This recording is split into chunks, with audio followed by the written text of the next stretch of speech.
ভালো করে আজ আমি সেটা লেখি আমরা জ্ঞানের সংস্পর্শে আরো ঘনিষ্ঠভাবে যুক্ত হয়। তো সেজন্য আমাদের ভক্তি জীবনে তো আমরা তো এখানে এসেছি এই কোনো কিছু সামাজিক কথা হবে, মনোরঞ্জন কথা হবে এই ব্যাপার নয়, বা এমনকি আমার ইস্কন আসি না কিছু ধার্মিক কাজ করবার জন্য। আসলে ইস্কন ধর্ম প্রচার করে না, আমাদের পারিবারিক, সামাজিক, ধার্মিক, আধ্যাত্মিকের ঊর্ধ্বে হচ্ছে ভক্তি। সর্বোচ্চ স্তর যে ভক্তিটা একটা হচ্ছে আমরা শুনে মনে রাখতে পারি আর বলতেও পারি। শুনে কিছু জানা আর শুনে উপলব্ধি করা এই দুটো আলাদা জিনিস, তাই না? যেরকম আমরা দেহ নয়, আমরা আত্মা, এটাকে বলে আত্মজ্ঞান। কারা কারা জ্ঞান আছে তরুণ? কারা কারা জানে যে আমি দেহ নয়, আমি আত্মা? সবাই। আপনার সবাই আত্মজ্ঞানী? সবার আত্মজ্ঞান হয়ে গেছে? হয় না? কিন্তু আমরা প্রতাপক্ষের মতন বলতে পারি যে দেহ নয়, আমি আত্মা। আর কেউ গলা টেনলে কেমন কেউ আওয়াজ করবো নাকি? তো তুমি তো আত্মা আর আওয়াজ করছে কেন? কিন্তু এইটা হচ্ছে জ্ঞান, আমরা জানলাম কিন্তু আমরা উপলব্ধি করি না। সেজন্য বলা হচ্ছে শ্রবণের মাধ্যমে আমরা জ্ঞান আহরণ করতে পারি, কিন্তু উপলব্ধি করবার জন্য একটা পন্থা আছে। ঠিক যেরকম আত্মজ্ঞান আমরা শুনে জানি যে আমি দেহ না, আমি আত্মা, কিন্তু আসলে উপলব্ধি হয় কখন না, যখন আমার নিষ্কাম কর্ম করব। নিষ্কাম কর্মের মাধ্যমে যখন আমরা আত্মাকে জানবো, সেটা হচ্ছে যথার্থ আত্ম উপলব্ধি। নিষ্কাম কর্মটা কি মানুষ পর্যন্ত জানলো না, আর নিষ্কাম কর্ম করে আত্ম উপলব্ধি করবে সেটা অনেক দূরের কথা আছে। তো বলবার উদ্দেশ্য হচ্ছে এই ভক্তি জীবনটা হচ্ছে অত্যন্ত গুরুত্বপূর্ণ। এটা বস্তুকে উপলব্ধি করবার বিষয়। এটা শ্রবণ, তারপরে কীর্তন, তারপর লেখন। কারণ লেখনের দ্বারা মননটা আরো ভালো হয়, স্মরণটা আরো ভালো হয়, আর বোঝা যায়। শুধু বোঝা যায় তা নয়, তার সুন্দর অর্থটা সেখান থেকে বেরিয়ে আসে। আমি নিজে অনুভব করেছি, আমি বইটাই পড়ি, ক্লাস দিতে আসি, কিন্তু ক্লাস দেই তখন আর বেশি জিনিসটা বুঝতে পারি। সেই জন্য সবাই আপনারা চেষ্টা করবেন এই লেখবার জন্য। সেই জন্য গীতা লেখন মহাযজ্ঞ কার্যক্রম শুরু করা হয়েছে। হরে কৃষ্ণ।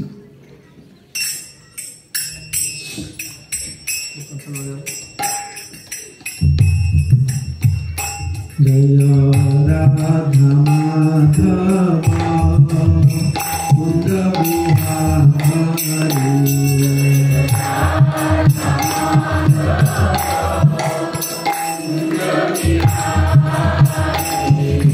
Ram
हरे कृष्ण।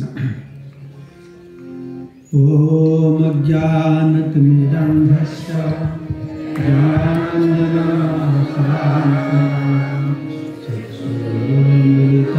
येन तस्मै श्रीगुरवे नमः। नमो विष्णुपदाय कृष्णप्रेष्ठाय भूतले श्रीमते भक्तिवेदान्त स्वामिने नामिने। नमस्ते सरस्वती देवे गौरवाणी प्रचारिणे निर्विशेषशून्यवादी पाश्चात्यदेशतारिणे।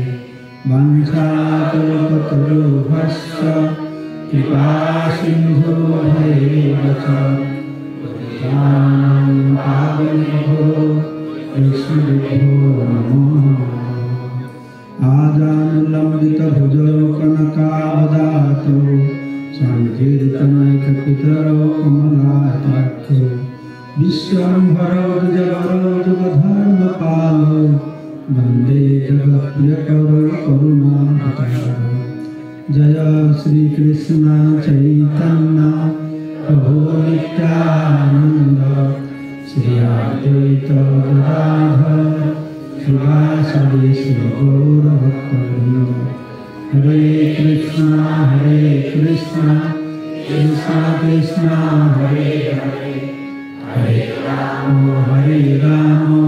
राम राम हरे हरे। मुखं करोति वाचालं पंगुलं भयते गिरिं यत्कृपातमहं वन्दे परमानंद माधवं श्रीगुरुदीनतारिणं श्री चैतन्य ईश्वरं। नमः ओम विष्णुपादाय कृष्णप्रेष्ठाय भूतले श्रीमते जय पताका स्वामिनिति नामिने। नमः आचार्य पादाय निताय कृपदायिने गौर कथा धामदाय नगर। तो गतकाल के আমরা श्री अद्वैत आचार्य सम्पर्के श्रवण करलाम जे अद्वैत आचार्य महाप्रभु के भगवत धाम থেকে आह्वान করে এখানে এনেছে।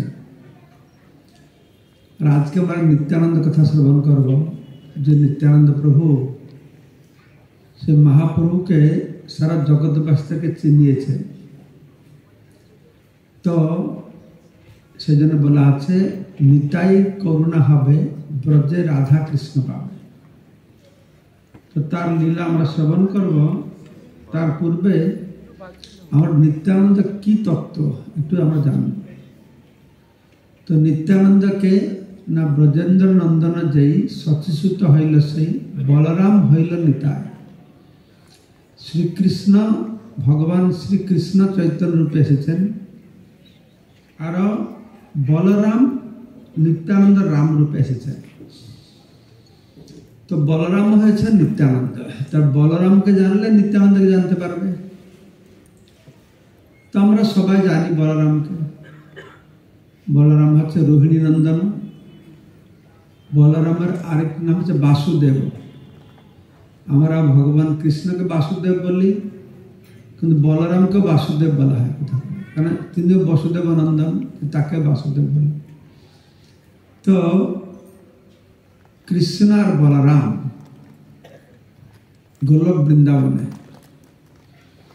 তো কৃষ্ণ হচ্ছেন কে না স্বয়ং ভগবান, সর্ব অবতারী কৃষ্ণ স্বয়ং ভগবান। তার দ্বিতীয় দেহ শ্রী বলরাম।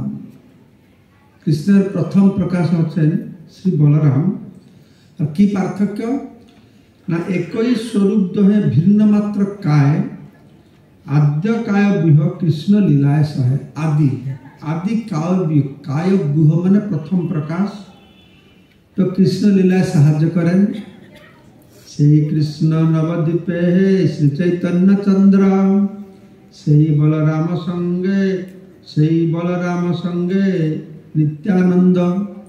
তো বলরাম তিনি নিত্যানন্দ রূপে এসেছেন। তো বৃন্দাবনের কৃষ্ণ হচ্ছেন স্বয়ং ভগবান। তার প্রথম প্রকাশ হচ্ছেন বলরাম। তো সেই কৃষ্ণ যখন দ্বারকায় আসছেন तार नाम হচ্ছে বাসুদেব বা বলি বাসুদেব কৃষ্ণ। আর বৃন্দাবনের বলরাম যে দ্বারকায় প্রকাশিত হন তার নাম হচ্ছে শঙ্করষণ বা মূল শঙ্করষণ। তো দুটো কৃষ্ণ আর বাসুদেব, বলরাম মূল শঙ্করষণ। কি পার্থক্য আছে? এখানে গোপবেশ গোপ ভাব বৃন্দাবনের দুজনের, সেখানে সেই দুইজন কিন্তু ক্ষত্রিয় বেশ আর ক্ষত্রিয় ভাব। সেখানে ভগবান নিজেকে প্রথম চতুর্বিহ রূপে প্রকাশ করেছেন। চতুর্বিহটা কি? বাসুদেব, শঙ্করষণ, প্রদ্যুম্ন, অনিরুদ্ধ, এই প্রথম চতুর্বিহ। এটা হলো দ্বারকায়। তো দ্বারকা পরে বৈকুণ্ঠ। আমরা যদি জড় জগৎ থেকে যাব তাহলে দেবী মহেশ হরিধাম সুতেষু তেষু দেবী ধাম, এই ভৌতিক জগৎটা আছে দুর্গা দেবীর ধাম। তারপরে হচ্ছে মহেশ শিবের ধাম, তারপরে হচ্ছে বৈকুণ্ঠ হরিধাম, তারপরে হচ্ছে অযোধ্যা, তারপরে দ্বারকা, তারপরে মথুরা, তারপরে গোলক বৃন্দাবন। তো নিচে থেকে উপরে গেলে এরকম, আর উপর থেকে নিচে আসলে কিরকম হবে? গোলক বৃন্দাবনে স্বয়ং ভগবান কৃষ্ণ আর বলরাম, কৃষ্ণ নন্দনন্দন কৃষ্ণ, আর দ্বারকায় বসুদেব নন্দন কৃষ্ণ বাসুদেব, তারপরে শঙ্করষণ, প্রদ্যুম্ন, অনিরুদ্ধ। দ্বারকা হয়ে গেল। দ্বারকার বাহিরে কি আছে না? বৈকুণ্ঠ। তো বৈকুণ্ঠ সেখানে ভগবান নারায়ণ নিজেকে চার রূপে প্রকাশ করেছেন। দ্বিতীয় চতুর্বিহ তাকে বলে। এটা হচ্ছে বৈকুণ্ঠে বাসুদেব, শঙ্করষণ, প্রদ্যুম্ন, অনিরুদ্ধ। দ্বিতীয় চতুর্বিহ বৈকুণ্ঠে, যেমন প্রথম চতুর্বিহ ছিল দ্বারকায়। প্রথম চতুর্বিহের মধ্যে যে শঙ্করষণ তাকে বলে মূল শঙ্করষণ। দ্বিতীয় চতুর্বিহের মধ্যে যে শঙ্করষণ তাকে বলে মহাশঙ্করষণ। তো এখানে আমরা দেখলাম বলরাম, বৃন্দাবনে বলরাম, দ্বারকায় মূল শঙ্করষণ, বৈকুণ্ঠে মহাশঙ্করষণ। এইসব ভগবানের স্বরূপ চিন্ময় ধামে প্রকাশ পেল। তারপরে মহাশঙ্করষণ থেকে কে প্রকাশিত হলো? মহাবিষ্ণু। যেন ভগবান এই ব্রহ্মাণ্ড সৃষ্টি করতে ইচ্ছা করেন, তখন এই মহাশঙ্করষণ নিজেকে মহাবিষ্ণুরূপে প্রকাশ করেন, যার লোমকূপ থেকে অনন্ত কোটি ব্রহ্মাণ্ডের সৃষ্টি হয়। যস্য এক নিঃশ্বাসিত কাল মথাবলম্ব জীবন্তী লোম বিলজা জগদণ্ড নাথা বিষ্ণুর মহান সহজস্য কলা বিশেষ গোবিন্দম আদি পুরুষম তমহম ভজাম। তার এক নিঃশ্বাস কাল মহাবিষ্ণু নিঃশ্বাস ছাড়বে, সমস্ত অনন্ত কোটি ব্রহ্মাণ্ড তার লোমকূপ থেকে প্রকাশিত হবে। নিঃশ্বাস টানবে আর সব তার মধ্যে প্রবেশ করবে। একে বলে কারণত কষায় বিষ্ণু। তিনি কারণ সাগরে শয়ন করেন, কারণত কষায় বিষ্ণু। তো তার থেকে অনন্ত কোটি ব্রহ্মাণ্ড সৃষ্টি হয়। তো সেই কারণত কষায় বিষ্ণু প্রতিটি ব্রহ্মাণ্ডে গর্ভত কষায় বিষ্ণুকে প্রবেশ করবেন। তিনি গর্ভসাগরে শয়ন করবেন প্রতিটি ব্রহ্মাণ্ডে, যার নাভি পদ্ম থেকে ব্রহ্মা সৃষ্টি হবে। তারপরে গর্ভদক্ষা বিষ্ণু নিজের ক্ষীরদক্ষা বিষ্ণু প্রকাশ করে ক্ষীরসাগরে অবস্থান করবে। চতুর্দ্বীপ আছে, ক্ষীরসাগরের চতুর্দ্বীপের দ্বীপ আছে, সেখানে ভগবান ক্ষীরদক্ষা বিষ্ণু বাস করেন। আর সেই ক্ষীরদক্ষা বিষ্ণু প্রতিটি জীবের অন্তরে, প্রতিটি অনুপরমাণুতে পরমাত্মা রূপে অবস্থান করেন। তো তিন বিষ্ণু, মহাবিষ্ণু আর কারণদক্ষা বিষ্ণু, গর্ভদক্ষা বিষ্ণু, ক্ষীরদক্ষা বিষ্ণু। তো সে আবার প্রকাশ হবে অনন্ত শেষ। এই অনন্ত শেষ হচ্ছে বলরামের শেষ রূপ। কয়টা রূপ হল বলরাম? বলরাম মূল শঙ্করষণ, মহাশঙ্করষণ, মহাবিষ্ণু, গর্ভদক্ষা বিষ্ণু, ক্ষীরদক্ষা বিষ্ণু, অনন্ত শেষ। এই 7 স্বরূপে ভগবান নিজেকে প্রকাশ করছেন। আর কৃষ্ণ ভগবান নিজে কিচ্ছু করেন না, এই যা কিছু হয় সব কিছু বলরাম দিয়ে করে থাকেন। তো সেই বলরাম নিত্যানন্দ অবধূত মহ ইতি মহত্তম হন্ত সংকর্ষণম যা, অর্থাৎ সাক্ষাৎ সংকর্ষণ যার তেজস্বরূপ তিনি অবধূত নিত্যানন্দ বলে খ্যাত। সেই বলরাম হচ্ছেন তিনি হচ্ছেন নিত্যানন্দ। আর গৌর গণদেশ তো বলা হয়েছে গৌরাঙ্গের জ্যেষ্ঠভ্রাতা সনাতন বিশ্বরূপ তিরোহিত হয় নিত্যানন্দ অবধূতের সহিত মিলিত হয় অবস্থান করেন। মহাপ্রভুর বড় ভাইয়ের নাম ছিল মহাপ্রভু বিশ্বম্ভর, বড় ভাইয়ের নাম ছিল বিশ্বরূপ। এই বিশ্বরূপ তিনি সংসার ত্যাগ করে চলে যান, পর বিশ্বরূপ এসে নিত্যানন্দ রাম সঙ্গে মিলিত হন তার বড় ভাই। তো এইভাবে নিত্যানন্দের এই হচ্ছেন যে বলরাম, তিনি হচ্ছেন সাক্ষাৎ এই নিত্যানন্দ। শ্রী বলরাম গোসাই মূল সংকর্ষণ পঞ্চরূপ ধরি করেন কৃষ্ণের সেবন। এই বলরাম নিজেকে 5 রূপে প্রকাশ করে কৃষ্ণের সেবা করছেন।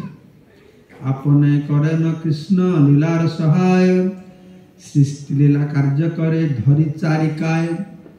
বলরাম 4 রূপে প্রকাশ হন, শঙ্কর্ষণ, মহাবিষ্ণু, গর্ধেশ্বর, ক্ষীরোদাক্ষ বিষ্ণু। এইভাবে তিনি সৃষ্টি লীলা করে থাকেন। সৃষ্টাদিক সেবা তার আজ্ঞার পালন, শেষ রূপে করে কৃষ্ণের বিবিধ সেবন। শেষ ভগবান শ্রীকৃষ্ণের যে শয্যা, আসন, লাঠি এই সব কিছু রূপে প্রকাশিত হয়। এই শেষ ভগবান কি করেন না কৃষ্ণের সেবা করেন। সর্বরূপে আস্বাদয় কৃষ্ণ সেবানন্দ, সেই বলরাম গৌর সঙ্গে নিত্যানন্দ। এইভাবে কি করেন না বলরাম সর্বতভাবে এই কৃষ্ণ সেবানন্দকে আস্বাদন করেন। আর তিনি নিত্যানন্দ রূপে প্রকট হয়েছেন। এই নিত্যানন্দ বলরাম 3 তত্ত্ব। তিনি হচ্ছেন সখা, তিনি হচ্ছেন দাস, আর তিনি হচ্ছেন গুরু। বলরাম বা নিত্যানন্দ তিনি হচ্ছেন আদি গুরু। যত আমরা গুরুদেব দেখছেন এই সমস্ত গুরুদেব হচ্ছেন এই নিত্যানন্দ প্রভুর প্রকাশ, তার করুণার প্রকাশ, করুণার মূর্ত বিগ্রহ হচ্ছেন গুরুদেব। তাই নিত্যানন্দ প্রভু হচ্ছেন আদি গুরু। তো নিত্যানন্দ প্রভু এই কলিযুগের প্রথম সন্ধ্যায় বীরভূম জেলায় তিনি প্রকট হয়েছেন 1473 খ্রিস্টাব্দে জানুয়ারি মাস 12 তারিখে। সেখানে একচক্র বলে একটা গ্রাম আছে। এই একচক্র গ্রামের কথা মহাভারতে বর্ণনা করা হয়েছে। সেখানে একচক্র গ্রামে হাড়াই ওঝা, হাড়াই পণ্ডিত বলা হয়, সবাই জানে হাড়াই পণ্ডিত, হাড়ু ওঝা, কিন্তু ওনার ভালো নাম হচ্ছে মুকুন্দ বন্দ্যোপাধ্যায়। শ্রী মুকুন্দ বন্দ্যোপাধ্যায় ওনার পিতার নাম, আর মাতার নাম হচ্ছে পদ্মাবতী। তো মাতা পদ্মাবতী, তার পিতামহর নাম ছিল সুন্দরামল্ল নকড়ি বাদুড়ি, তার নাম ছিল। তো তারা সেই একচক্র গ্রামে বাস করতেন। এখন সেই গ্রামের নাম হচ্ছে বীরচন্দ্রপুর। তো তারা 7 ভাই ছিল, 7 ভাই ছিলেন। তো এই মুকুন্দ বন্দ্যোপাধ্যায়ের সঙ্গে মাতা পদ্মাবতীর বিবাহ সম্পর্কে বর্ণনা করা হয়েছে। সেখানে ময়ূরেশ্বর শিবের মন্দির আছে। তো সেখানকার একজন রাজা ছিলেন, সে রাজার নাম ছিল রাজা মুকুট নারায়ণ রায়। মুকুট নারায়ণ রায়। তো ওনার কন্যা ছিল পদ্মাবতী। তো পদ্মাবতী আস্তে আস্তে বড় হচ্ছে, মার খুব চিন্তা, কন্যাকে কি বিবাহ দেওয়ার ব্যবস্থা করতে হবে। কিন্তু রাজা মুকুট নারায়ণ ততটা আগ্রহী ছিল না বা চিন্তা করছিল না। তো মা সবসময় বলছে, আরে কন্যাকে বিবাহ দাও, কন্যা বড় হয়ে যাচ্ছে। তো সবসময় বলতে বলতে একদিন রাজা রেগে গেছেন, বলে ঠিক আছে, তোমার মেয়ের জন্য অত চিন্তা, কালকে সকালে আমি যাকে দেখবো প্রথম তার হাতে কন্যাকে দেব। তো মা আরো চিন্তা পড়ে গেছে, কালকে সকালে কাকে দেখবে, যাকে প্রথম দেখে তাকে মেয়ে দেবে, এটা আমার কন্যা দান করবে।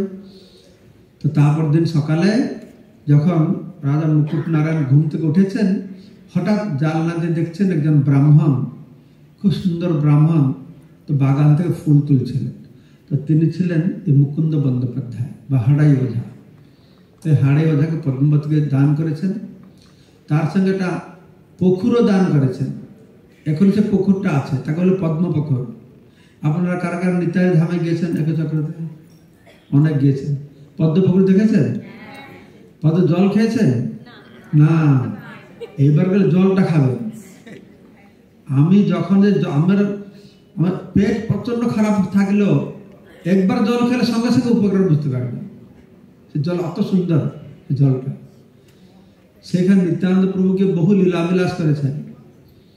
এই 18 তারিখে একটা প্রথম একচক্র পরিক্রমা করা হচ্ছে। পরের বার আপনারা যাবেন কখন? নিত্যানন্দ প্রভুর সেই পূর্ণ লীলা স্থান, কত সুন্দর সুন্দর স্থান, সে এখনো রয়েছে। তো সেখানে তো হরাই পণ্ডিত, তার 7 পুত্র ছিল। নিত্যানন্দ প্রভু তো সব থেকে জ্যেষ্ঠ পুত্র ছিলেন। নিত্যানন্দ, কৃষ্ণানন্দ, সর্বানন্দ, ব্রহ্মানন্দ, পূর্ণানন্দ, প্রেমানন্দ, তারপরে বিশুদ্ধানন্দ, সব আনন্দ। কয়টা পুত্র ছিল? মাত্র 7টা পুত্র ছিল। আর এখন তো একটা ছেলে হলে কোপে কাত, আরো হবে না বাবা। আগের সময়ে যদি 8-10টা বাচ্চা না হয় তাহলে তো গৃহস্থ পরিবার মতো লাগবে না। আমার বাড়িতে আমরা 4 বোন 4 ভাই ছিলাম। অনেকগুলো গাদাগাদি বাচ্চা কাচ্চা থাকবে, ঝড়ঝাটি করবে, লাফালাফি করবে, তবে না সংসার হবে।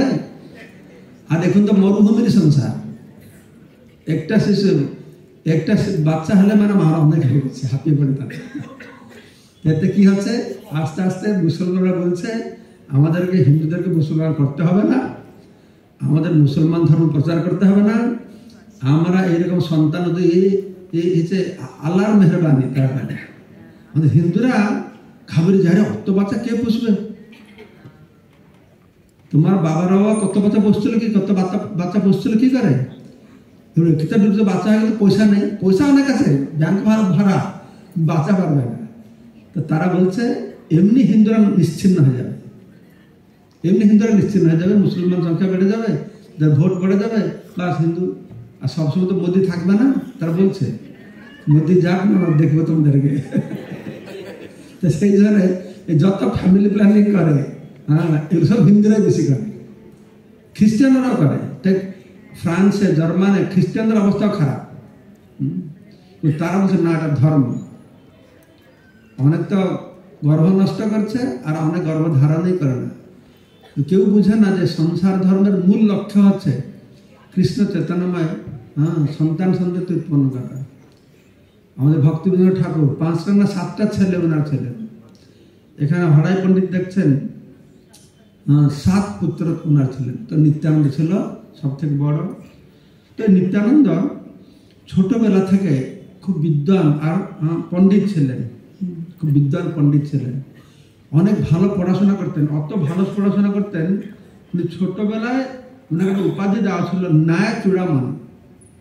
12 বর্ষ পর্যন্ত তিনি বাড়িতে ছিলেন, 12 বর্ষ বয়সে তিনি চলে গেছেন।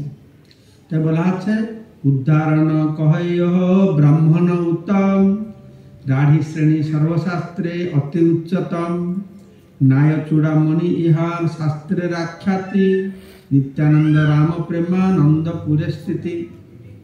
তো এইভাবে নিত্যানন্দ প্রভু তার বাল্যলীলা, প্রগণ্ড লীলা একচক্র গমন করেছেন। তার বাল্যলীলা কিরকম ছিল, তার কি খেলাধুলা ছিল? তারা বাস্কেটবল, ফুটবল, হাডুডু, কবাডি এই খেলা ছিল না। তার খেলা কি ছিল না, বাচ্চাদেরকে নিয়ে তিনি নাটক করতেন। কৃষ্ণলীলা, রামলীলা, সে যাবে, বাচ্চাদেরকে নিয়ে যাবে, একজন ব্রহ্মা হবে, একজন ধরিত্রী হবে, ধরিত্রী ব্রহ্মার কাছে প্রার্থনা করবে, ক্ষীরসাগরে যাবে পুকুর পাড়ে, ব্রহ্মা তপস্যা করবে। তখন একটা ছেলে পুকুর ভিতরে থেকে সে উচ্চস্বরে বলবে যে ব্রহ্মা সমস্ত দেবতাদেরকে বলো তারা অংশে গিয়ে যদুবংশে জন্ম লাভ করবে। তারপরে পুতনা বধ করবে, শকটাসুর বধ করবে, তারপরে গিরি গোবর্ধন, তারপরে কি এই যে কালীয় দমন, এখন সে সব স্থান রয়েছে, যে পুকুরে কালীয় দমন লীলা করেছিলেন সে সব স্থান রয়েছে।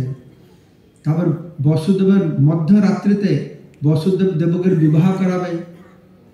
তো সে লোকেরা বুঝতে পারতেন কি ব্যাপার, এরা কি ছোট ছোট ছেলে, জানলো কি করে। রামলীলাও সেরকম করবে। এবার রামলীলা করছেন, রামলীলায় নিত্যানন্দপুর লক্ষ্মণের রোল করেছেন। তো নিত্যানন্দপুর কে? তিনি তো নিজের লক্ষ্মণ না, আসলে রামলীলায় তিনি লক্ষ্মণ ছিলেন, রামচন্দ্রের ছোট ভাই। কিন্তু লক্ষ্মণের সবসময় ইচ্ছা হতো যে আমি রামের সেবা করব, রামকে সুখ দেব। কিন্তু রামচন্দ্র তো মর্যাদা পুরুষোত্তম, কৃষ্ণ লীলা পুরুষোত্তম, গৌরাঙ্গ মহাপ্রভু প্রেম পুরুষোত্তম। তো মর্যাদা পুরুষোত্তম রামচন্দ্র এসেছেন ধর্মকে স্থাপন করবে। সেই জন্য দেখবেন রামচন্দ্র সব সময় তিনি বিভিন্ন ধর্ম স্থাপন করেছেন। রামচন্দ্র সিধা খাড়া দাঁড়ান, সিধা তাকান, সিধা কথা বলেন। আর সেই রামচন্দ্র কৃষ্ণচন্দ্র রূপে আসেন, কিরকম দাঁড়ায়? সিধা দাঁড়ায়। তার দাঁড়ানো বাঁকা, তার দেখানো বাঁকা, কথা বলাও বাঁকা, সব বাঁকা। রামচন্দ্র সব নিয়ম নিষ্ঠা। লক্ষ্মণ চাইছে রামচন্দ্র সুখে থাকুক, রামচন্দ্র বলছে না পিতৃসত্য পালন করতে আমি জঙ্গলে যাবো। লক্ষ্মণ না, কেন তুমি জঙ্গলে যাবে? কিন্তু বড় হয়তো বলতে পারবে না, মর্যাদা লঙ্ঘন হয়ে যাবে। তো লক্ষ্মণ চিন্তা করেছে এই বিধাতা আমাকে ছোট ভাই করে কেন জন্ম দিল? আমি যদি বড় ভাই হয়ে জন্ম লাভ করতাম তাহলে কি শাসন করতাম, সে যা মনে ইচ্ছা করবে না। তাই পরের বার লক্ষ্মণ বড় ভাই হলো বলরাম, রামচন্দ্র ছোট ভাই কৃষ্ণ হয়ে আসলো। তো এইবারও সেই বলরাম নিত্যানন্দ রূপে এসেছেন, আর কৃষ্ণ এসেছেন কিসের রূপে? গৌরাঙ্গ রূপে। তো গৌরাঙ্গ রূপে যে মহাপ্রভু এসেছেন, এই অবতারে মহাপ্রভু নিত্যানন্দ তিনি আবদ্ধ করুণা সিন্ধু কাটিয়া মোহন ঘরে ঘরে বুলে প্রেম অমিয়ার বান। বান মানে কি? বন মানে বন্যা। কিসের বন্যা? প্রেম অমিয়া, প্রেম অমৃতের বন্যা নিয়ে এসেছেন গোলক বৃন্দাবন থেকে। সব থেকে করুণা, করুণায় অবতীর্ণ কল মহাপ্রভু হচ্ছেন করুণা। তো অন্য সমস্ত অবতারে ভগবান আছে দুষ্কৃতিকার থেকে হত্যা করে তাকে মুক্তি দান করেছেন, কিন্তু এই অবতারে ভগবান অত করুণা হয়েছে, হত্যা তো করে না, সব থেকে যে বড় পাপী, সেই পাপ থেকে উদ্ধার করেছে তা নয়, মুক্তি দিয়েছে তা নয়, তাকে ব্রহ্মার দুর্লভ বস্তুকে দিয়ে কৃষ্ণ প্রেম দিয়েছে। কি করে মহাপ্রভুর মধ্যে অত করুণা হল? একজন সাধু আমাকে বলছিলেন যে ত্রেতা যুগে ভগবান কৃষ্ণ যখন দণ্ডকারণ্যে, রামচন্দ্র যখন দণ্ডকারণ্যে ছিলেন, তখন একদিন এক জায়গায় এই পাহাড়ের প্রমাণ হাড় কঙ্কাল দেখছে। পাশাপাশি লোকদের জিজ্ঞাসা করছেন যেগুলো কার হাড় কঙ্কাল? তারা বলছে এগুলো সব মুনি ঋষিদের হাড় কঙ্কাল, আর এগুলি রাক্ষস অসুরেরা খেয়ে ফেলেছে, আর হাড়গুলো পড়ে আছে। আর শুনে রামচন্দ্রের ক্রোধান্বিত হয়ে গেছেন, তার ঠোঁট কাঁপতে শুরু করেছে, চোখ লাল লাল হয়ে গেছে, সঙ্গে সঙ্গে ধনুষ বাণ উঠিয়েছেন যে এখন আমার পৃথিবীতে যত রাক্ষস আছে, অসুর আছে, সবাইকে আমি মেরে ফেলব। মাতা সীতাদেবী পাশে বসছিলেন। হে হে হে, কি করবে? অসুর হলেও মা তো এক, দেবতার যে মা, অসুরের সেই মা, তো সীতাদেবী সবাই মা না, তো তুমি কেন তাদেরকে মারবে? ওরা তোমার কি অনিষ্ট করেছে, ওরা কেন মারবে? তো সীতাদেবী বলছে তুমি যে হাতে ধনুষ বাণটা ধরেছ, এটা সমস্ত কাল, এটা হাতে আছে বলে সে কাকে মারবো কাকে মারবো কাকে মারবো বলছো, তুমি আজকে ধনুষ বাণ বাহারি করো, হাতে থেকে বাহারি করো। তো ভগবান রামচন্দ্র বলছে না না, এই অবতারে আমি মুনি ঋষিদের কথা দিয়েছি এই রাক্ষসদেরকে ধনুষ বাণ দিয়ে মারবো, কিন্তু পরের বার যখন আসবো আমি তোমাকে কথা দিলাম আর আমি অস্ত্র ধারণ করবো না। তো সেটা বলছে ঠিক আছে, আমি অপেক্ষা করো পরের বারে যাবো। তো পরের বারে সেটা রাধারানী রূপে এসেছেন, আর রামচন্দ্র কৃষ্ণ রূপে এসেছেন। তো তখন কৃষ্ণ মারবে নাকি, সে 6 দিন থেকে মারা শুরু করে দিয়েছে। সে পুতনাকে মারছে, সরাসরিকে মারছে, কত 1 মাস 3 মাসে, তারপর 1 বছরে কি সে যে গলা টিপে মারলো, কি অসুর না তৃণাবতাসুরকে মারছে। তো রাধারানী বলছে কি ব্যাপার, তুমি যে বললে এই অবতারটা মারবে না, তো তখন কৃষ্ণ বলছেন আমি তো মারবো না বলে না, আমি তো অস্ত্র ধারণ করবো না। তো যতদিন রাধারানীর সঙ্গে কৃষ্ণ আছেন কোনো অস্ত্র ধারণ করেননি। আর যখন রাধারানী ছেড়ে মথুরায় গিয়েছেন তখন সে শঙ্খচক্র গদা পদ্মকে আহ্বান করেছেন। যখন রাধারানীর সঙ্গে আছেন তখন দ্বিভুজ মুরলীধারী। মথুরায় গিয়ে তাকে লোকেরা চতুর্ভুজ রূপে দেখেছেন, শঙ্খচক্র গদা পদ্মকে দেখেছেন। তখন রাধারানীর সঙ্গে আছে, অস্ত্র ধরে না। রাধারানী চিন্তা করছে যে আমি সঙ্গে থাকলেও অস্ত্র না ধরলে কি তবু তো মারছে, পরের বার যখন আমি আসবো ওর সঙ্গে নেই, ওর ভিতরে ঢুকে আমি আসবো। পরের বার যখন কৃষ্ণ এসেছেন, রাধারানী তার ভিতরে ঢুকে এসেছে। রাধা ভাব দ্বিতীয় বলে নৌমি কৃষ্ণ স্বরূপম। সেই জন্যে এই অবতারে ভগবান কাউকে মারে না, মারতে পারে না। তো ভগবানের করুণার কারণটা ভগবান নয়, ভগবানের করুণার কারণটাকে শ্রীমতী রাধারানী কি। অবশ্যই রাধারানীর মতন অত করুণাময় কি হতে পারে। রাধা কুণ্ডের কাছে শিবখর বলে একটা জায়গা আছে। তো একদিন সমস্ত সখীরা আসে, বলছে রাধারানীকে, রাধারানী স্নান করতে গিয়েছে। রাধারানী রাধারানী শুনেছে শুনেছে এই গ্রামের ছেলেগুলো কত বদমাস, তারা কি করেছে একটা শিয়ালি মেয়ে শিয়ালকে ধাওয়া করছিল। তো শিয়ালটা ভয়তে গিয়ে একটা গর্তের ভিতরে ঢুকে পড়েছে। আর এত বদমাস অনেক খড় কুটো নিয়ে সে গর্তের সামনে রেখে আগুন ধরিয়ে দিয়েছে, আর শিয়ালটা পড়ে পড়ে মরছে। রাধারানী বলছেন হায় হায়, আমি থাকতে আমার কুণ্ডের তীরে এরকম হতে পারে, যা যাও সে শিয়ালটাকে নিয়ে আসে। তো সে অর্ধদগ্ধ শিয়ালকে তারা নিয়ে এসেছে। আর রাধারানী দেখে তাহলে অত করুণা ভাব এসেছে, তার পিঠিতে হাত বুলিয়েছে, সেই শিয়ালের পিছনে হাত বুলেছে, সঙ্গে সঙ্গে শিয়ালির শরীর ত্যাগ করে সখী রূপ হয়ে গেছে। রাধারানী তো আমার সঙ্গে থাকে, আমার সেবা করো। তো আমি চিন্তা করি যে রাধার অত কৃপাবতী, তাকে সরমালা জপ করতে হলো না, মঙ্গলারতি করতে হলো না, কিছুই করতে হলো না। শিয়ালি ছিল, স্পর্শ করে যদি সে তাকে যদি সখী করে দিতে পারে তাহলে তার কত করুণা না হবে। আর সেই রাধারানী যে কৃষ্ণের ভিতরে প্রবেশ করে আসবে, অবশ্যই তো তার এই করুণা হবে। তাই বলেছে আবদ্ধ করুণা সিন্ধু কাটিয়া মোহান, ঘরে ঘরে বলে প্রেম অমিয়ার বা। তো একদিন নিত্যানন্দ প্রভু রামলীলা করছেন, রামলীলা। তো রামলীলায় উনি লক্ষণ হয়েছেন। তো সেদিন লীলা উনি কি করেন, প্রতিদিন আগে রিহার্সাল হবে, নিত্যানন্দ সবাই শিখিয়ে দেবে কি কি করতে হবে, ট্রেনিং দিয়ে দেবে, তারপর নাটক শুরু হবে। তো সবাই ট্রেনিং দিয়ে দিয়েছে।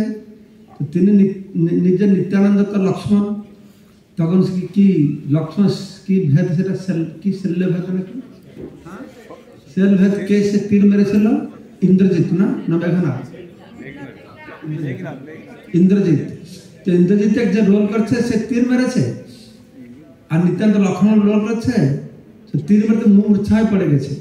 এই যে নাটক হচ্ছে নিত্যানন্দ প্রভুর মধ্যে, সে লক্ষ্মণের ভাব এসে গেছে, আর সেখানে মূর্ছায় পড়ে গেছে, নিঃশ্বাস বন্ধ হয়ে গেছে। আর সে ছেলেরা কান্না করতে শুরু করে দিয়েছে। তাদের কান্না শুনে হরাই পণ্ডিত পদ্মবতী মাথা এসে গেছে, দেখছে ছেলের নিঃশ্বাস আছে না। তো সবাই কান্না করছে, সবাই মনে করছে নিত্যানন্দ চলে গেছে। আর অনেক লোক এসে গেছে দেখতে, মজা, হ্যাঁ কি হচ্ছে দেখতে। তো একটা লোক বললো হ্যাঁ আমি জানি, আমি দেখেছি এক জায়গায় এই রামলীলা হচ্ছিল, আর একটা লোক দশরথের রোল করেছিল, ভূমিকায় অভিনয় করছিল। আর তখন রাম বনবাসে গিয়েছে, আর সে অত ভূমিকা অবস্থ হয়ে গেছে, সে সঙ্গে সঙ্গে দেহত্যাগ করছে। এরকম কথাবার্তা করতে করতে একজন বলছে আরে সে লক্ষণের কি শল্যভেদ হয়েছে, তো একটু বিশ্বলক্ষণ দিয়ে দিলে ঠিক হয়ে যাবে। এইটা শুনে সব ছেলেদের মনে পড়ে গেছে, আসলে নিত্যানন্দ আগে থেকে বলে দিয়েছে আমি মূর্ছা হয়ে পড়ে যাব। আর একজনকে হনুমান করছে, হনুমান যাবে, সে বিশ্বলক্ষণটাকে নিয়ে আসবে। যখন নিত্যানন্দ প্রভু মূর্ছা হয়ে গেছে, এই কথাটা ছেলেরা ভুলে গেছে, সব কান্না শুরু করে দিয়েছে। কারণ এই লোকটা বললো, তখন হনুমান রেডি হয়েছিল, তখন হনুমান দৌড়ে দৌড়ে গেল। তো লোকরা পিছন করে যাচ্ছে কি করছে দেখতে। তো আগে থেকে রেডি হচ্ছে, একটা ছেলে আগে থেকে গিয়ে সে একটা গাছের বলে তপস্যা হয়ে বসে আছে, অসুরে সে তপস্যা হয়ে বসে আছে। তো হনুমান যখন সেখানে গেল, সে তপস্বী তাকে নিমন্ত্রণ করলো, যা ফলাহার করবে, এই পুকুরে স্নান করে আসা। আর পুকুরে ঢুকেছে হনুমান যে ছেলেটা হয়েছিল, সে আগে থেকে একটা ছেলে পুকুরের ভিতরে ঢুকে বসে আছে, কুমির হয়ে বসে আছে। অত দেরি হচ্ছে তো বুঝতে পারছে না এখানে কি হচ্ছে। হনুমান সে তাকে একটা পা ধরে টানছে, তারপরে তাকে মেরে অসুরকে মেরে আবার সে বিশ্বটাকে নিয়ে এসেছে। আর নিত্যানন্দ মুখে সঙ্গিয়েছে, আবার সে জেগে উঠছেন। আর সবাই পদ্ম সব খুশি খুব আনন্দে আলিঙ্গন করছে। তো এরকম নিত্যানন্দ প্রভু বাল্য লীলা করলেন, পগন লীলা করলেন, খুব পড়াশোনা করেছেন, খুব বিজ্ঞ পাণ্ডিত্য। সারা গ্রামের লোক মানে সব সময় নিত্যাকে নিয়ে থাকতেন। কোনো সময় ছেলেরা তো ছেড়ে যেতেন না। আর গ্রামের লোক বলা আছে নিত্যানন্দ প্রভু শরীরটা তুলের পুতুল যেরকম, এরকম শরীর ছিল। তো এক সময় কি হয়েছে, বিভিন্ন লীলা বিলাসের কথা বর্ণনা করা হয়েছে। তো এক সময় 12 বছর বয়স হয়েছে, একজন সন্ন্যাসী এসেছেন ওনার বাড়িতে। তো তখনকার সময় সাধু সন্ন্যাসীদের সেবা করা গৃহস্থদের একটা ভালো প্রবণতা ছিল। এখন গৃহস্থরা সাধু সন্ন্যাসীদের সেবা করবে দেখলে ভয় পায়, সাধু এসেগুলো ডোনেশন দিতে হবে, ভয় পায়। সেরকম গৃহস্থ নাই, আর সেরকম সাধুও নেই। সাধু বেশ পড়ে, ওদের ঠকাবার সাধুদের সংখ্যাও কম নেই। তখনকার সময় ছিল সন্ন্যাসীদেরকে সম্মান করা গৃহস্থদের সাধারণ প্রবণতা ছিল। তো একজন সন্ন্যাসী এসেছে, তো পদ্মবতী হরাই পণ্ডিত খুব সুন্দর সেবা করেছেন। সারা রাত এই সাধু ছিল কৃষ্ণ কথা হচ্ছে হরাই পণ্ডিত। তারপর দিন সকালে সাধু চলে যাবে, সমস্ত গৃহস্থ ভক্তরা তো বললে, মহারাজ আমি আপনার কি সেবা করতে পারি? তখন হরাই পণ্ডিত বলছে, মহাত্মাজি আমি আপনার কি সেবা করতে পারি? আমি পতিত গৃহস্থ, কি সেবা করতে পারি? তখন সাধুবাবু বলছেন, তুমি আসল সেবা করতে চাও? আমি যা চাইবো তা দিবে? হ্যাঁ, আপনি যা চাইবেন আমি দিব। সন্ন্যাসী দেখো, আমি সারা ভারত ভ্রমণ করি, একা ভ্রমণ করি, আমার সঙ্গে আমাকে সাহায্য করবার কেউ নেই। তোমার এই বড় ছেলে নিত্যানন্দটাকে আমাকে দাও, একে সঙ্গে নিয়ে যাও। তখন তো মাথায় বজ্রপাত হয়ে গেছে। এই সাধুর কাছে আর কিছু ছিল না। সে কি চাইল? নিত্যানন্দ, তোদের নিত্যানন্দকে তোমার প্রাণটাকে নিয়ে যাবে? তো সাধু না তোমার কোনো চিন্তা নাই, আমি সমস্ত তীর্থস্থান ঘুরাবো, তাকে আমার পুত্রের ওজন পালন করো, অনেক বুঝিয়েছে। তখন হরাই পণ্ডিত যে মুকুন্দ বন্দ্যোপাধ্যায় চিন্তা করছেন যে কি কর্তব্য, কি করবাম। পুরাকালে কি কর্তব্য কি অকর্তব্য শাস্ত্রের বিচার হতো। তস্মাৎ শাস্ত্রার্থম কার্য অকার্য ব্যবস্থিত। শাস্ত্রে কি বলছে তার বিচার করা হতো। তখন হরাই পণ্ডিত বিচার করছেন শাস্ত্রে কি আছে। তো তিনি বলছেন, আমার যে অবস্থা দশরথেরও সেই অবস্থা হয়েছিল। আর এমনিও তো দশরথ, হরাই পণ্ডিত দশরথ আর বসুদেবের মিশ্রণে হরাই পণ্ডিত এসেছেন। তো উনি চিন্তা করছেন যে শাস্ত্রে বর্ণনা করা আছে, যখন বিশ্বামিত্র ঋষি রাম লক্ষ্মণকে নিতে এসেছেন, তো দশরথ একেবারে যেতে চায় না, তার প্রাণ স্বরূপ ছিলেন। কিন্তু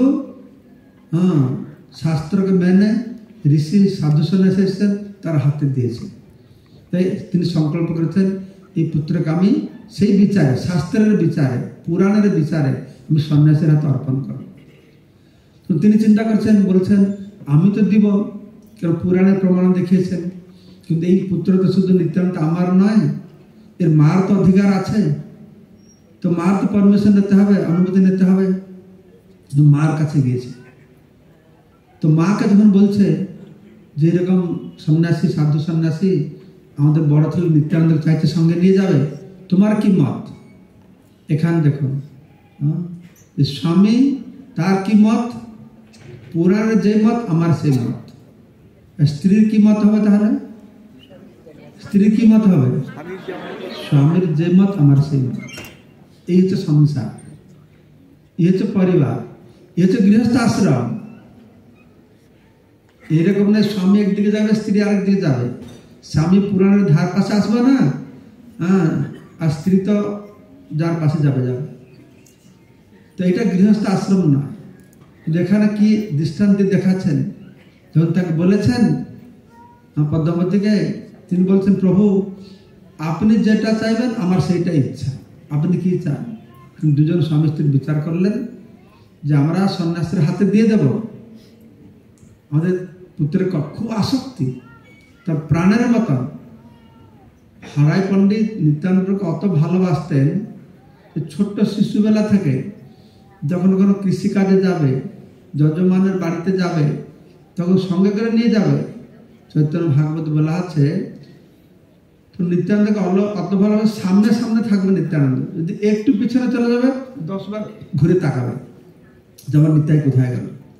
তো সেই নিত্যানন্দ যখন তারা পরিত্যাগ করবে, অত ভালোবাসার ছেলে, তখন নিত্যানন্দের হাত সন্ন্যাসের হাতে ধরিয়ে দিয়েছেন, তুমি নিয়ে যাও আমার ছেলেকে। তো সন্ন্যাস তার হাতে ধরে ধরে নিয়ে যাচ্ছে। ছেলে চলে যাচ্ছে, তো মোহ তো ত্যাগ করতে পারছে না, তো ছেলের পিছনে পিছনে যাচ্ছে। তো নিত্যানন্দ কিছু দূর পরে বলছে, তোমরা থাকো এখানে, আমি যাই। আর একটু দূর, তো আর একটু দূরে গেছে, এর অনেক দূর গিয়েছে। তো নিত্যানন্দ আর যেতে হবে, তোমরা এখানে থাকতে হবে। হারাই পণ্ডিত পদ্মাবতী এখানে দাঁড়িয়ে গেছেন, আর নিত্যানন্দ প্রভুকে ধরে 12 বছর বয়স তখন সে সন্ন্যাসী যাচ্ছেন। আপনি যারা একচক্রে গিয়েছেন দেখবেন পাশাপাশি গ্রাম বিরাট বড় ক্ষেত আর ক্ষেত আর ক্ষেত তার চারপাশে। যদি নিত্যানন্দ নিয়ে যাচ্ছে এরা দেখছে দেখছে দেখছে, তত দূর ধরে দাঁড়িয়ে আছে, তত দূর একটা জায়গায় নিত্যানন্দকে দেখতে পারছে না। যেই মুহূর্তে নিত্যানন্দের দৃষ্টির অন্তরাল হয়ে গেছেন, হা নিতে বলে সেখানে পড়ে গেছে, হারে পর্যন্ত পড়ে গেছে, মূর্ছা হয়ে গেছে। মূর্ছা হয়ে যে জ্ঞান ফিরেছে, 3 মাস কোনো খাওয়া দাওয়া নেই। যেরকম দশরথ রামচন্দ্রের বিরহে বনবাসে দেহত্যাগ করেছিলেন, ঠিক সেরকম 3 মাস পরে হরাই পণ্ডিত দেহত্যাগ করে চলে গেছে। আর হরাই পণ্ডিত দেহত্যাগ করেছে কি, এই নিত্যানন্দ চলে যাওয়ার পরে গ্রামের লোকেরা এত শোক সন্তপ্ত হয়েছে, যে গ্রামে নিত্যায় নেই সে গ্রামে থাকলে কি হবে, সে গ্রাম ছেড়ে অনেক লোক চলে গেছে। অত নিত্যানন্দ অনুরক্ত ছিল তারা। গুরু মহারাজ বলছিলেন, পরে তো নিত্যানন্দ প্রভু বিবাহ করেছেন, কি বিবাহ করেছেন বসুধা জাহ্নবাকে। আর জাহ্নবা মাতা বহুদিন পরে, বহু বছর পরে জাহ্নবা মাতা কিছু শিষ্যদেরকে নিয়ে এই একচক্র বীরচন্দ্রপুর, জাহ্নবা ছেলের নাম অনুসারে গ্রামের নাম এখন বীরচন্দ্রপুর বলা আছে। তো সেই গ্রামে গিয়েছিলেন। সেই গ্রামে ঢুকবার আগে একটা বড় বট গাছ ছিল, ওই বট গাছের নিচে তারা বিশ্রাম করছে ভক্তদেরকে নিয়ে। তো তারা দেখলো বৃদ্ধ মানুষ সে রাস্তা দিয়ে যাচ্ছে, খুব বৃদ্ধ মানুষ, সে লাঠি ধরছে, সে লাঠি কামছে, নিতাই নিতাই নিতাই, আস্তে আস্তে বলতে বলতে ও যাচ্ছে। তো এইভাবে নিত্যানন্দ প্রভু অত ভালোবাসতেন সবাই যে তার সব সময় তারা স্মরণ করত। নিত্যানন্দ প্রভু সন্ন্যাসীকে নিয়ে সারা ভারত যত তীর্থস্থান আছে, প্রথমে শুরু করেছেন বক্রেশ্বর থেকে, তারপরে গেছেন গয়া, এদিকে কেদারনাথ বদ্রীনাথ শুরু করে, দ্বারকানাথ শুরু করে, এদিকে রামেশ্বর, যত পুরো লিস্ট দেওয়া আছে চৈতন্য ভাগবতে। সব কিছু করে এসে বৃন্দাবনে পৌঁছেছে। তো বৃন্দাবন অবস্থান করে আবার তীর্থযাত্রাকে আবার বৃন্দাবনে ফিরে গেছে। ইতিমধ্যে মহাপ্রভু প্রকট হয়েছেন। মহাপ্রভু যখন প্রকট হয়েছেন তখন নিত্যানন্দ প্রভু একচক্রেতেই ছিলেন। আর যেদিন মহাপ্রভু প্রকট হয়েছে, নিত্যানন্দ জোরে হুঙ্কার করছেন, তো সবাই ভয় পেয়ে গেছে, অত জোরে আওয়াজ করছেন, কিছু অশুভ হলো নাকি? কেউ বলছে হয়তো মৌরেশ্বর শিব ভগবান অসন্তুষ্ট জোরে চিৎকার করছে নাকি। তো নিত্যানন্দ ঘুরে ঘুরে বৃন্দাবনে অবস্থান করছে।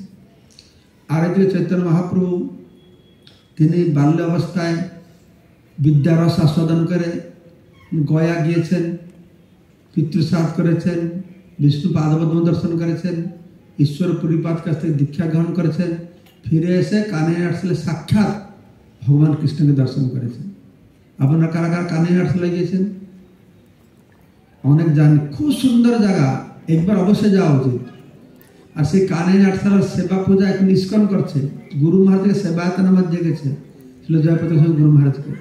সুন্দর রাধা কানহাইয়ের বিগ্রহ পাহাড়ের উপরে, ঠিক গঙ্গার তীরে, একদিকে গঙ্গা, বিস্তীর্ণ গঙ্গা, আর একদিকে পাহাড়, সূর্য উদয় সূর্য অস্ত, পাশের সব গ্রাম আছে, তার নাম হচ্ছে মথুরা, বৃন্দাবন, পাশাপাশি গ্রামের নাম।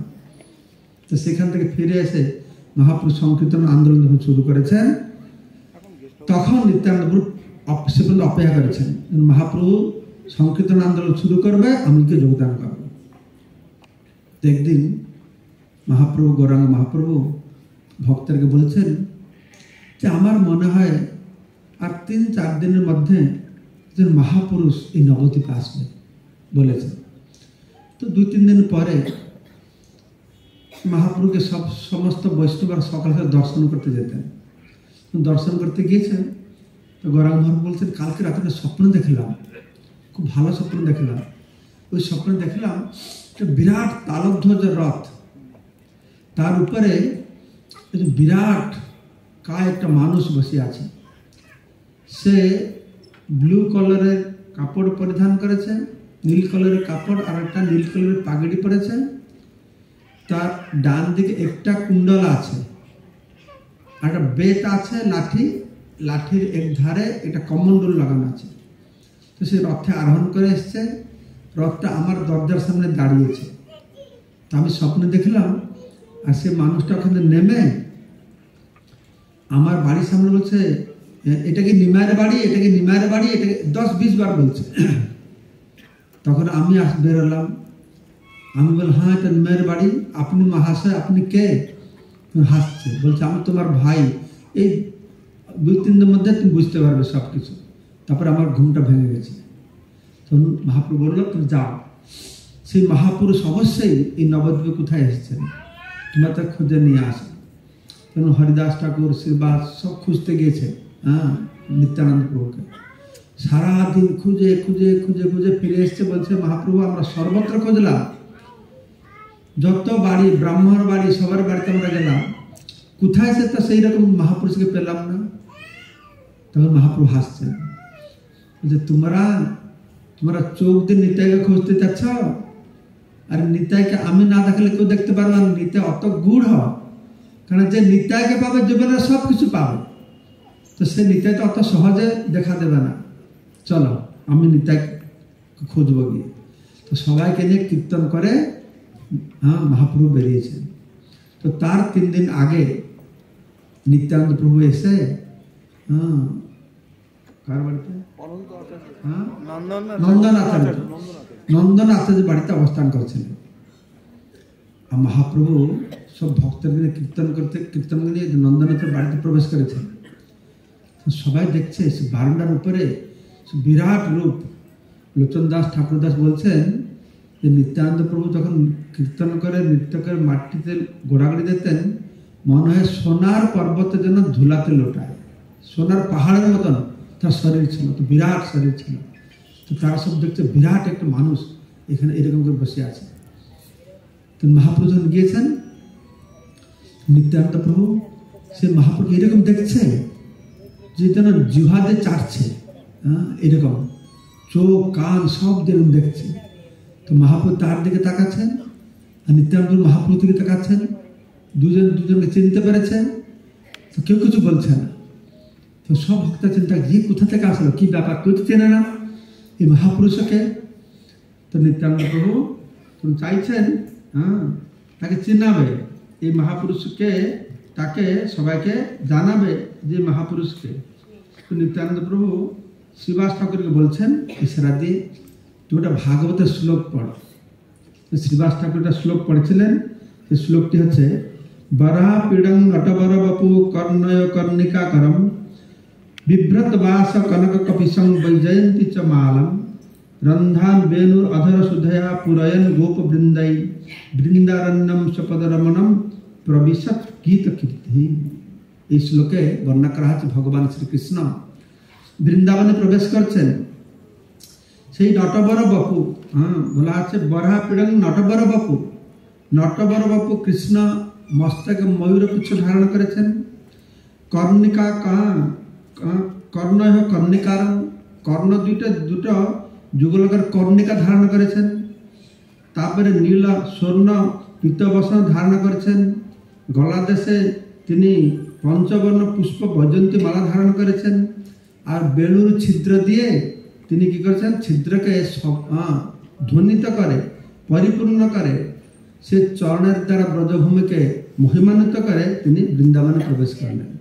আর যখন এই শ্লোক শ্রীবাস ঠাকুর বলেছেন আর নিত্যানন্দ শুনে আবিষ্ট হয়ে লাভ দিয়ে উঠেছে।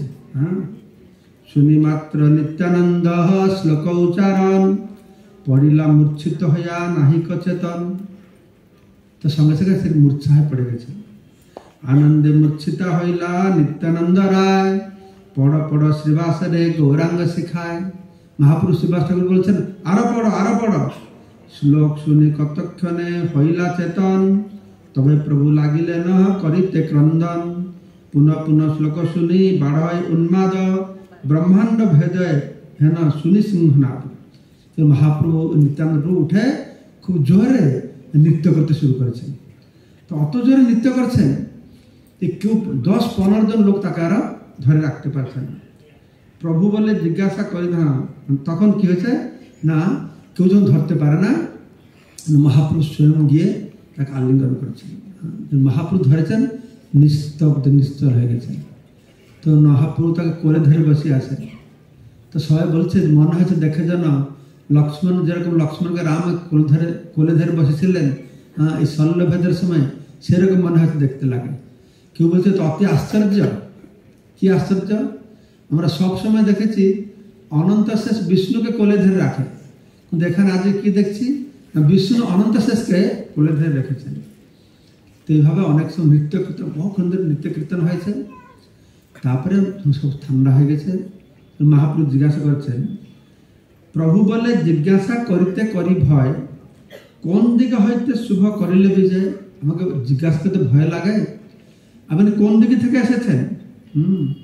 তখন শ্রীপাদ বলে কোথা থেকে এসেছেন, কি ব্যাপার? তো নিত্যানন্দ প্রভু বলছেন, তো আমি বহু তীর্থস্থান ঘুরলাম আর অনেক কৃষ্ণ মন্দিরে দর্শন করতে গেলাম। যেখানে গেলাম মন্দির আছে কিন্তু কৃষ্ণ নেই। জিজ্ঞাসা করলাম কৃষ্ণ কোথায় গেল? পাশের ভদ্রলোকরা বলল কৃষ্ণ নদিয়াতে গিয়েছে, সে মহা নাম সংকীর্তন হচ্ছে। নিত্যানন্দ বলে তীর্থ করিল অনেক, দেখিল কৃষ্ণের স্থান যতেক যতেক। স্থান মাত্র দেখি কৃষ্ণ দেখিতে না পাই, জিজ্ঞাসা করিল তবে ভালো লোক ঠাই। আমি ভালো লোকদের কাছে জিজ্ঞাসা করলাম, সিংহাসন সব কেনে দেখি আচ্ছাদিত, কহ ভাই সব কৃষ্ণ গেলা কোন ভিতর। যে কৃষ্ণ কোন দিয়ে গিয়েছে? তারা বলে কৃষ্ণ গিয়াছেন গৌড় দেশে, গিয়া করি গিয়াছেন কথক, গয়া করি গিয়েছেন কথক দিবসে। গয়া যাত্রা করে কিছুদিন আগে তিনি গৌড় দেশে গিয়েছেন। নদিয়ায় শুনি বড় হরি সংকীর্তন, কেহ বলে তথায় জন্মিল নারায়ণ। পতিতের ত্রাণ বড় শুনি নদিয়ায়, শুনিয়া আইলু মুই পাতকি এথায়। আমি তো বহুত পাতকি, তো নদিয়ায় এরকম নাম সংকীর্তন হচ্ছে, সেজন্য আমি এখানে এসেছি, আমি বড় পতিত। তো মহাপ্রভু তার মহিমা গান, তুমি অত মহান মহাপুরুষের নদিয়াবাসী উদ্ধার পাবে, এরকম অনেক কথাবার্তা করে। তারপরে তারা বললো ঠিক আছে চলো, আমরা বলছি তোমার এখানে থাকো, নবদ্বীপে থাকো। কোথায় থাকবে? শ্রীবাসের ঘরে থাকবে। তো সব মহাপ্রভু নিত্যানন্দ প্রভুকে নিয়ে শ্রীবাস ঠাকুর ঘরে সব কীর্তন করতে করতে শ্রীবাস ঠাকুর ঘরে এসেছেন। শ্রীবাস ঠাকুর ঘরে এসে নিত্যানন্দ গৌরাঙ্গ মহাপ্রভু কী করেছেন, তার ঠাকুর ঘরে ঢুকে গেছেন। ঠাকুর ঘরে ঢুকে দরজা বন্ধ করে দিয়েছেন, আর কোনো ভিতরে ঢুকতে দেয় না। তখন মহাপ্রভু বলছেন, অবধূত আপনার সুখের জন্য আমি আমার আর একটি রূপ তোমাকে দেখাবো। এই বলতে বলতে তখন নিত্যানন্দ প্রভু দেখছেন যে গৌরাঙ্গ মহাপ্রভু তিনি কি করছেন না, ষড়ভুজ রূপ হয়ে গেছেন। 2 হস্তে মুরলী ধারণ করেছেন, আর 2 হস্তে শঙ্খ চক্র গদা পদ্ম 4 হস্তে ধারণ করেছেন। তো এই কথা দেখে নিত্যানন্দ সঙ্গে সঙ্গে সেখানে মূর্ছা হয়ে গেছে। তবু উঠে স্তব স্তুতি করছেন, মহাপ্রভু হাত দিয়ে তার চেতন ফিরিয়েছেন। আর তবে নিত্যানন্দ দেখছেন তার নিচের হাত 2টো অন্তর্ধান হয়ে গেল, মাঝের হাত 2টো অন্তর্ধান হয়ে গেল, উপরের সে হাত 2টো আছে বাঁশি ধরেছেন। তো নিত্যানন্দ জ্ঞান এসেছে, বলছেন যে তুমি যে বাঁশি ধরেছ তুমি তো কৃষ্ণ, কিন্তু কৃষ্ণ তো দেখতে ব্লু কালার, তোমাকে দেখতে পিত্তবর্ণ কেন? তোর মহাপ্রভু হাসছেন, তুমি আমার সাথে থাকলে সব জানতে পারবো, আমার সেই নীল বর্ণ কেন হলুদ হয়ে গেছে সব তুমি জানতে পারবে। এই কথা যারা ভিতরে কথা হচ্ছে আস্তে আস্তে বাইরে শুনতে পারছে। তারপরে মহাপ্রভু বলছে, দেখো এই অত্যন্ত বেদগোপ্য বিষয়, তুই বাইরে কথা কাউকে বলবে না। তো তারা এসে খুব কীর্তন টীর্তন করে, শ্রীবাস সঙ্গনে নিত্যানন্দ থাকার ব্যবস্থা হলো। তারপরে তারা কি করলো, সব গঙ্গা স্নানে গেল। গঙ্গা স্নান করে তারপরে মহাপ্রভু নিত্যানন্দ প্রভুকে নিয়ে সচ্চিমাতার ঘরে নিয়ে গেল। তারপরে সচ্চিমাতাকে বললেন, এ হচ্ছে নিত্যানন্দ, আমার বড় ভাই। আর সচ্চিমাতা নিত্যানন্দ দেখেই মনটা বিশ্বরূপের কথা মনে হল, হ্যাঁ হ্যাঁ এই আমার বড় ছেলে। এইভাবে নিত্যানন্দ প্রভু নবদ্বীপে সেখানে সচ্চিমাতা এবং মালিনী দেবী, শ্রীবাস সঙ্গনে অবস্থান করে মালিনী দেবী, তিনি বয়স্কা ছিলেন। তো মালিনী দেবী নিত্যানন্দ প্রভুকে পুত্রের মতন লালন পালন করলেন। এরকম পুত্রভাব ছিল, তিনি বয়স্কা ছিলেন, কিন্তু নিত্যানন্দ প্রভু দেখলে তার স্তনে দুগ্ধ খরিত হতো, নিত্যানন্দ প্রভু দুগ্ধ পান করতেন, এরকম ভাব ছিল না। তো অবধূত কখন কি হয় নিত্যানন্দের আচরণ কেউ বুঝতে পারত না। একদিন মালিনী মাতা কি করছেন, শ্রীবাসের পত্নী, তিনি ঠাকুরের বাসন মাজছিলেন। তো সেখানে ঘি পিতলের প্রদীপ ছিল। তো একটা কাক এসেছেন, সে প্রদীপটাকে উঠে দাঁতে করে নিয়ে পালিয়ে গেছে, উড়ে চলে গেছে। মালিনী হা হায় করছে, আরে ঠাকুরের বাসন নিয়ে গেল। কিছু সময় কাকটা ফিরে এসেছে, তার মুখে কিন্তু পিতলের সেই প্রদীপটা নেই। তুমি কান্না করছে বসে বসে। এসব নিত্যানন্দ প্রভু এসেছেন, মা কি হলো, কান্না করছো কেন? মালিনী বলছে, দেখো এই কাকটা এসে প্রদীপ নিয়ে গেছে, আর শ্রীবাস ঠাকুর তো খুব প্রচন্ড, তার মানে খুব ক্রোধ হবে, আমি এখন কি করবো? বলছে কাকটা সেখানে বসে আছে। নিত্যানন্দ বলছে, এ কাক, তুই যা তাড়াতাড়ি নিয়ে আস পিতলের বাটিটা। তো কাক সঙ্গে সঙ্গে উড়ে গিয়ে পিতলের বাটিটা নিয়ে এসছে। তারপরে মালিনী মাতা স্তব করছেন নিত্যানন্দ প্রভুকে, যে তুমি সেই প্রভু যার মাথায় ব্রহ্মাণ্ড পড়িয়াছে, সে বুঝতে পারে না ধুলার মতন, আর তুমি সেই প্রভু যে গুরু পুত্রকে জমালয় থেকে নিয়ে এসেছিল, তুমি সেই প্রভু দেবকীর 6 পুত্র থেকে নিয়ে এসেছিল, আর তোমার কথা যে কাক পিতলের বাটি নিয়ে এসছে, এটা আর কি বড় আশ্চর্যের কথা, এটা কোনো আশ্চর্যের কথা। স্তব স্তুতি এরকম করেছেন। তো এইভাবে মালিনী ঘরে অবস্থান করেন। ঠিক তিনি পৌঁছেছেন যে গুরু পূর্ণিমার কিছুদিন আগে, গুরু পূর্ণিমার কিছুদিন আগে এসে পৌঁছেছেন। তখন মহাপ্রভু বলছেন, নিত্যানন্দ প্রভু তোমার ব্যাস পূজা কোথায় হবে? তখনকার সময় ব্যাস পূজা হতো এই ব্যাসদেবের ওই গুরু পূর্ণিমার দিন।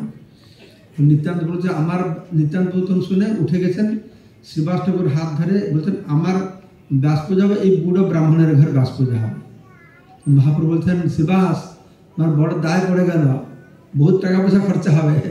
শ্রীবাস ঠাকুর বলতে, না না কোনো চিন্তা নেই, আমার ঘরে সব কিছু দ্রব্য আছে, শুধু এটা কী করে ব্যাস পূজা হবে তার বই এটা কিনে নিয়ে আসবো, বাস ব্যাস পূজা হবে। তখন তারপরে মহাপ্রভু নিত্যানন্দ প্রভুকে নিয়ে গঙ্গায় স্নান করতে গিয়েছেন। আর স্নান করে সেদিন অধিবাস হবে, বিরাট নৃত্য কীর্তন হচ্ছে। আর তারপরে তারপরের দিন তো এখানে জিজ্ঞাসা করছেন, মহাপ্রভু জিজ্ঞাসা করছেন, শুনো শুনো নিত্যানন্দ শ্রীপাদ গোসাই, ব্যাস পূজা তোমার হইবে কোন ঠাই, কালি হইবে পূর্ণমাসী ব্যাসের পূজন, আপনে বুঝিয়া বলো যায় লয় মন। কার ঘরে হবে তুমি বলো? তো তখন কি হয়েছে না, খুব উদ্দণ্ড নৃত্য কীর্তন আরম্ভ হয়ে গেছে। ব্যাস পূজা অধিবাস উল্লাস কীর্তন, দুই প্রভু নাচে বেড়ি গায়ে ভক্তগণ, 4 দিবসের প্রেম চৈতন্য নিতাই, চির দিবসের প্রেমে নয় চৈতন্য নিতাই, দোহে দোহে ধ্যান করে নাচে এক ঠাই, হুঙ্কার করে কেহ কেহ বা গর্জন, কেহ মূর্ছা যাহে কেহ করে ক্রন্দন। তো তারা কীর্তন করছে, সবার মধ্যে অষ্টসাত্ত্বিক বিকার, স্তম্ভ কম্প স্বেদ বৈবর্ণ সব দেখা যাচ্ছে। কম্প স্বেদ পুলকাশ্রু আনন্দ মূর্ছিত, ঈশ্বরের বিকার কহিতে জানি কত, স্বনুভবানন্দে নাচে প্রভু 2 জন, ক্ষণে কোলাকলি করি করে ক্রন্দন, দুহার চরণে দোহে কেহ ধরিবারে চাহে, পরম চতুর দোহে কেহি নাহি পায়, परम आनंदे दोहे गड़ा गड़ी जाए अपना ना जाने दोहे अपना लीलाए। तो महाप्रभु এখানে এসেছেন এই সংকীর্তন যজ্ঞ হি সংকীর্তন প্রাহি যজন্তি সুমেধস কিভাবে সংকীর্তন যজ্ঞের দ্বারা মানুষকে ভগবত ধামে কৃষ্ণ প্রেম দিবে সেজন্য মহাপ্রভু এসেছেন। তো মহাপ্রভু লীলায় মুখ্য ছিল কি কীর্তন আর নৃত্য, নাচ গাওয়া ভক্ত সঙ্গে কর নাম সংকীর্তন। তো প্রভুপাদ আমাদেরকে দুই ভগবান দিয়েছেন। কৃষ্ণ এই কলিকালের মানুষকে উদ্ধার করবার জন্য দুই রূপে প্রকট হয়েছেন, চৈতন্য রূপে আর এক হচ্ছে জগন্নাথ রূপে। চৈতন্য মহাপ্রভুকে খুশি করতে চায় তাহলে পূজা অর্চনা মন্ত্রতন্ত্র যদি কিছুই না জানা গৌরনীতাকে সামনে রেখে जो हरिनाम করে নাচবে গাইবে তার পূজা অর্চনা হয়ে যাবে। যজ্ঞ হি সংকীর্তন প্রাহে যজন্তি সুমেধস। আর জগন্নাথ যদি খুশি করতে চাও তাহলে কি করবে? যতবার পরে রান্না করে খাওয়াবে, জগন্নাথ যত খাবে তত খুশি। হ্যাঁ, জগন্নাথ খাওয়াবে তার ঘরে সব ঠিক ভালো চলবে। আমি জানি আমার গুয়াহাটিতে আমাদের রথযাত্রা হলো, আমি দেখেছি নিজে যে রথযাত্রা হতো কয়েক বছর গুরুমাস এক বছর রথযাত্রা যখন প্রতিবার কিছু বিঘ্ন হবে, একবার তো রথের উপর থেকে গুরুমাস পড়ে গেছে এখান থেকে, তখন আমি প্রেসিডেন্টকে বললাম তুমি জগন্নাথে খাওয়াচ্ছ না, এদের সব গন্ডগোল হচ্ছে। তো তার বছর কি করলো, কংগ্রিগেশন ভক্তকে বলে রথের পিছনে এক লরি খাবার রাখলো আর সারা রাস্তাটা খাওয়াই খাওয়াই নিয়ে গেল। সেই বছর থেকে না কোনো ব্যতিক্রম হয় না, দুর্ঘটনা হয়। তখন তো আমার দৃঢ় বিশ্বাস হয়ে গেছে ইটিং গড, ये तो एक খাবার ভগবান, এটা নাচার ভগবান। তো প্রভুপাদ দুই ভগবানকে দিয়েছেন। হ্যাঁ, আমরা নাচবো গাইব, খিদা হলে প্রসাদ পাবো, বাস এইভাবে করে ভগবত ধামে চলে যাবে। এর থেকে আর সরল উপায় কিছু আছে? ধ্যান নাই, তপস্যা নাই, ত্যাগ নাই, জ্ঞান নাই। হ্যাঁ, প্রসাদ খেতে কাকে ভালো না লাগে, নাচতে কাকে ভালো না লাগে? লোকেরা অনেক টাকা দিয়ে ক্লাব গিয়ে নাচে, এই ফোকরে নাচছে না, প্রসাদ পাচ্ছে নাচছে। আমরা চিন্তা করি অত সরল উপায় ভগবান দিয়েছেন, এইবার যদি আমাদের গতি না হয় তা মানে কি? তোমার কপাল ফাটা আমাদের আর হবে? হ্যাঁ, সে সত্য যুগে জন্ম হলে হবে, তৃতীয় জাপে জন্ম হলে হবে? হবে না। তো এইটাই লাস্ট চান্স আমাদের। তো এইটা হচ্ছে মহাপ্রভুর পরম দয়ালু নিত্যানন্দ প্রভু, অক্রোধ পরমানন্দ নিত্যানন্দ রায়, তারপরে অভিমান শূন্য নিতাই নগর। নিত্যানন্দ প্রভু সুন্দর সুন্দর ভজন। আমার তো মনে হয় নিত্যানন্দ প্রভু শুধু ভজন শুনে শুনে আমার ভগবতধামে চলে যাবে। হ্যাঁ, নিতাই গুণমণিতে কত সুন্দর ভজন করেছে সচিকুমার প্রভু বলেছে নিত্যানন্দ ভজন। আমি আমার যখন বললো নিত্যানন্দ কথা বলবো, আমি বললাম সচিকুমার প্রভুকে নিয়ে আসতে হবে, নিতাইয়ের গান গাইবে। নিতাইয়ের গান শুনলে তো মন আনন্দ ভরে যায়। প্রভুপাদ নিত্যানন্দের গান গাইতে গাইতে ক্রন্দন করছেন, তার ভিডিও রয়েছে। হ্যাঁ, নিতাই গুণমণি আমার নিতাই গুণমণি কি প্রেমের বন্যা ভাসাল অবন। তো নিত্যানন্দ প্রভু প্রচুর গুণের খনি আছে, এরা যারা দিয়েছে কেউ বুঝতে পারে না। তো নিত্যানন্দ প্রভু চৈতন্য মহাপ্রভু সে তারা জগৎকে ব্রহ্মার দুর্লভ বস্তু প্রদান করেছেন। তাই বলা হচ্ছে চৈতন্য চন্দ্রের দয়া করহ বিচার, বিচার করলে চিত্তে পাবে চমৎকার। চৈতন্য মহাপ্রভু যে দয়ার সাগর জগৎকে কে জানালো? নিত্যানন্দ প্রভু জানিয়েছেন। জগাই মাদাইকে উদ্ধার করতে গিয়ে যখন গ্রামের লোকেরা বলছে যে না না এরা পাগল, এরা মাতাল, সাধু সন্ন্যাসী চেনা না, এদের কাছে যাবে না, তো নিত্যানন্দ প্রভু বলছেন আরে এই চৈতন্য মহাপ্রভু এসে ভক্তদেরকে নিয়ে নাচাচ্ছে, আরে ভক্ত তো নাচবে, তাতে তোমার কি মহিমা আছে? আর এই দুজনকে তোমার নাচাতে পারি তাহলে আমার প্রভুর মহিমা জানা যাবে। তো এই জিদ ধরে নিত্যানন্দ প্রভু তাদের হরিনাম করালো। তা আগামীকালকে এই নিত্যানন্দ প্রভুর দয়া করহ বিচার, বিচার করলে চিত্তে পাবে চমৎকার। নিত্যানন্দ প্রভু কাকে উদ্ধার করলো? জগাই মাধাইকে উদ্ধার করলো। পাপি তাপে যত ছিল হরিনামে উদ্ধার হলো তার সাক্ষী কতটা জগাই মাধাই? দুটো। আর ছিল প্রভুপাদ কত জগাই মাধাইকে উদ্ধার করলো? হ্যাঁ, এটা দুটো জগাই মাধাইকে উদ্ধার করেছে। মহাপ্রভু তো সেই দণ্ডকারণ্যে গিয়ে বাঘ ভালুক পশুদেরকে উদ্ধার করেছে, কিন্তু বর্তমানে মানুষ তো বাঘ ভালুক থেকে আরো ডেঞ্জারাস নাকি। আর শিল প্রভুপাদ গিয়ে সেই মহাপ্রভু আদেশ পালন করতে গিয়ে আমেরিকা, জার্মান, জাপান, চায়না, রুশ সর্বত্রই যে মানুষ গো মাংস কি গো রক্ত পান করত, এই চায়নার মানুষগুলো অত পাপী। দস্যু রত্নাকে নারদ মুনি বলছেন তুমি রাম নাম করো, রাম নাম মুখে বেরোলো না, মরা মরা বললো। এই চাইনিজ লোকগুলো অত পাপী, ওরা রাম নাম করতে পারে না, কৃষ্ণ নাম করতে পারে না, কেননা ওদের আলফাবেটে রটা নেই, তো রাম বলবে কি করে? তো হলে কৃষ্ণ হলে রাম বলে, আর হবে না, তারা অত পাপী।